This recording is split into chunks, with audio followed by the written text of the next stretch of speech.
Fitness Pro Mentor community, what is going on? This is Brandon from the Fitness Pro Mentors podcast, and I'm extremely excited to be chatting with you today because truthfully, I'm talking about something I'm very passionate about. If you've been around here for a while, you know Fitness Pro Mentors and myself and Strata, we are devoted to helping the world move and exercise pain-free. Truthfully, we believe that pains, disease, aging shouldn't limit your participation with exercise, and Fitness Pro Mentors, as a personal training education platform, is devoted to helping trainers like you do more of that.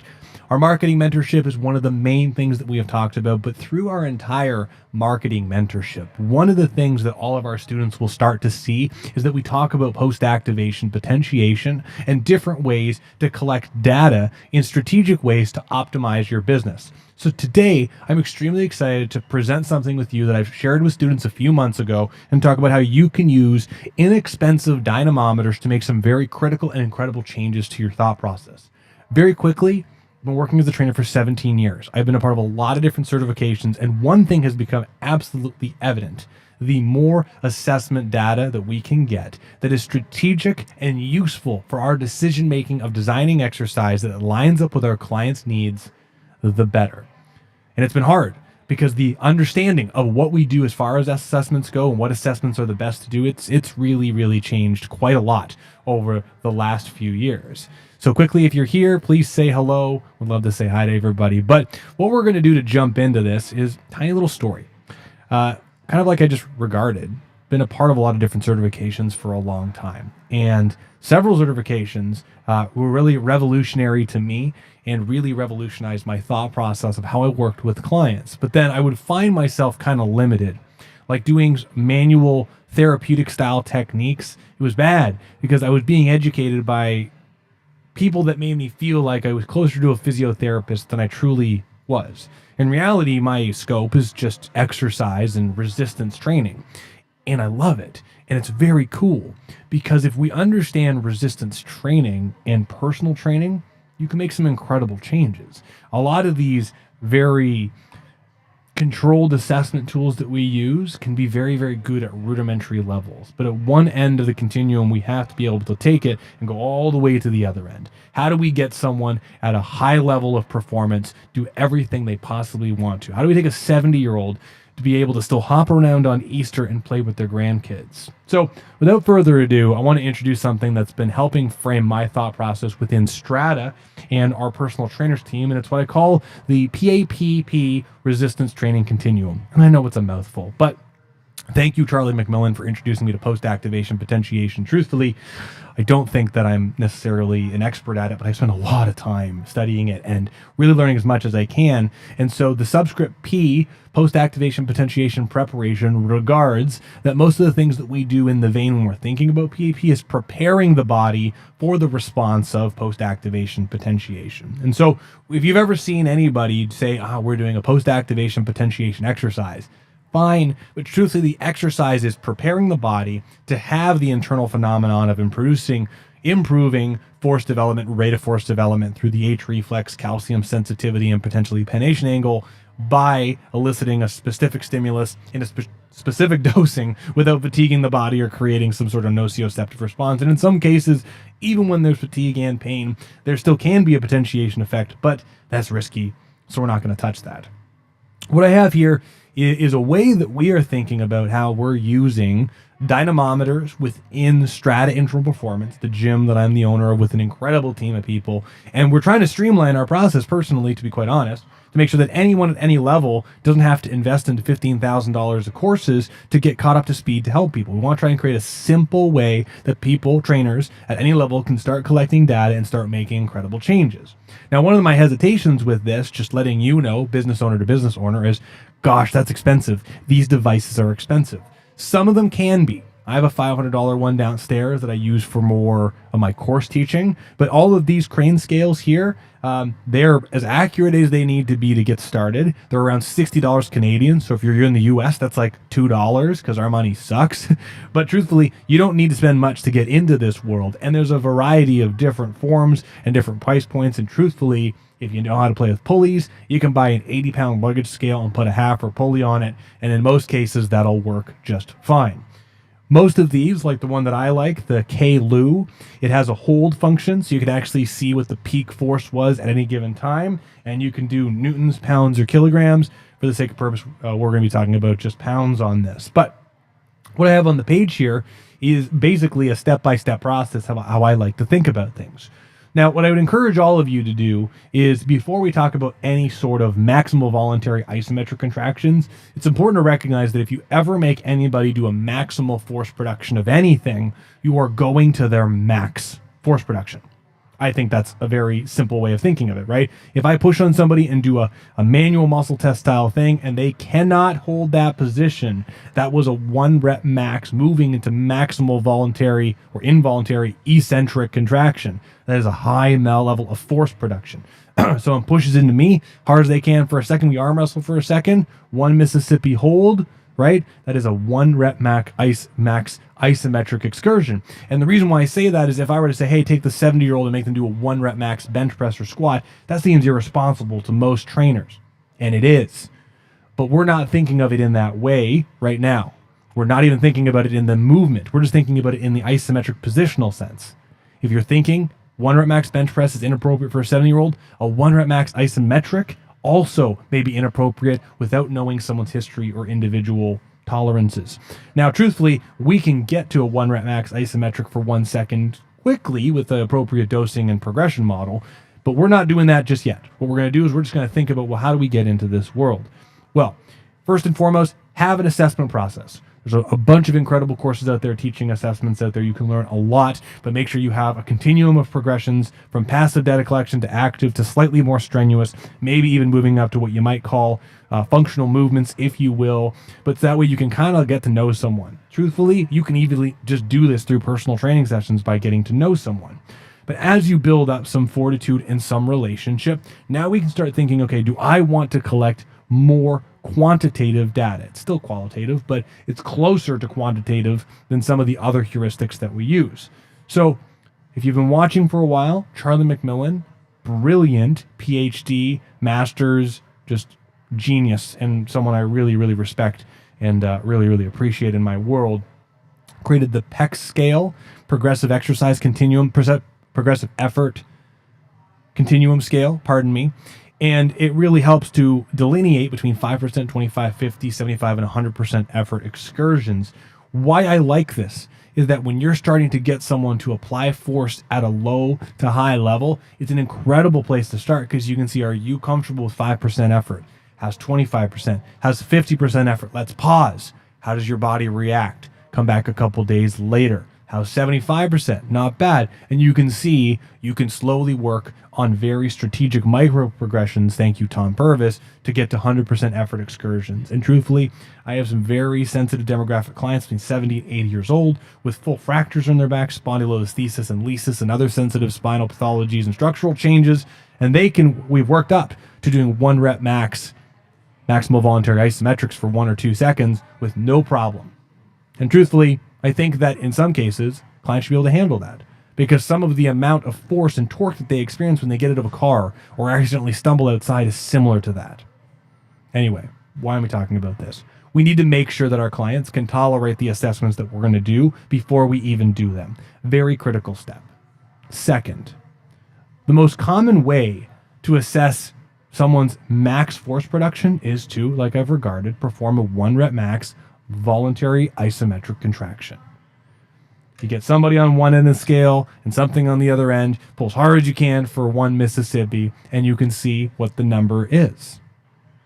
That reaction, that number, is only going to be as good as the support is. Just very important, right? And that's where, if you have those hand dynamometers, very cool. But truthfully, if I'm holding a dynamometer like I am, like with my hands like so, like a handheld one, and someone pushes into me and I give, now we have introduced more kinetic energy and more inertia, rotational inertia as well, several things that can actually modify that force number and have it not be accurate, have it be extremely difficult to reproduce. That being said, what we have here is I've wrote out 4 steps. The Charlie McMillan's PEC scale, definitely check out some of his previous episodes. We have a maximal voluntary isometric contraction, which is trying to assess force development. Then we have some different ways of assessing rate of force development, which you can do with this. More on that another time. Please message me if any questions about that. And then the last one I do like is duration of force development, which starts to assess fatigue tolerance from just in general, but then also from one side to another if you would like. There's some very cool steps in this, because if you look at any of the potentiation literature, it regards that when you elicit a potentiation response, we have an increase in force production, rate of force development, and that when someone achieves fatigue, it seems that the force production and rate of force production responses start to drop. And these effects are more prevalent in faster twitch dominant muscles. Why this is cool, and I do like this as an assessment for symmetrical pieces, but also assessing potentially asymmetries in force production, you can see how strong someone is from one side of their body to the other, which creates an awesome opportunity to see if that can get balanced from doing resistance training. In some cases, it might not be. It's an important thing to understand. Rate of force development is also important. If someone can achieve 43 lbf in their quad leg extension machine on left and right, they both can get there, but the one leg takes 2 seconds to achieve that 43 lbf, and then the right leg takes 5 seconds to achieve the same 43 lbf. That's very interesting, because someone does have that same level of strength, but in a practical setting, if someone has to go down the stairs and control their descent with a maximal amount of force or speed or whatever it is, or they stumble, that one leg has a higher response time than the other. Is that a trainable response? Can you put effort in it to actually have that rate change from one side to the other? In some cases, yes, and in some cases, you might not be able to, depending on the individual, their pathologies, their current status, their age, a few other things. What's very cool is if you have those numbers, we can actually now have a conversation. Hey, listen, your leg extension ability on the left side was 43 lbf and it took 2 seconds to get there. Right? Took 5 seconds. Very interesting. What are your thoughts on that? Did you feel a difference? What did you notice? And we can start to try and do exercises to try and slowly bridge that gap to make it equal. I love it. Once we have that force development, and we start seeing those rate of force developments, if we get those close to the same, because in some cases, rate of force development is a non-issue. Duration of force development is a very powerful tool. And honestly, in my opinion, I think it is actually the most important of these three, in my biased opinion, truthfully. Because in many instances, when I think about the senior demographic with pains that I struggle with, or someone who's had a hip replacement, really anyone that has an asymmetry where they're trying to rehab it with exercise to a current place, their ability to endure from right to left seems to be a big thing.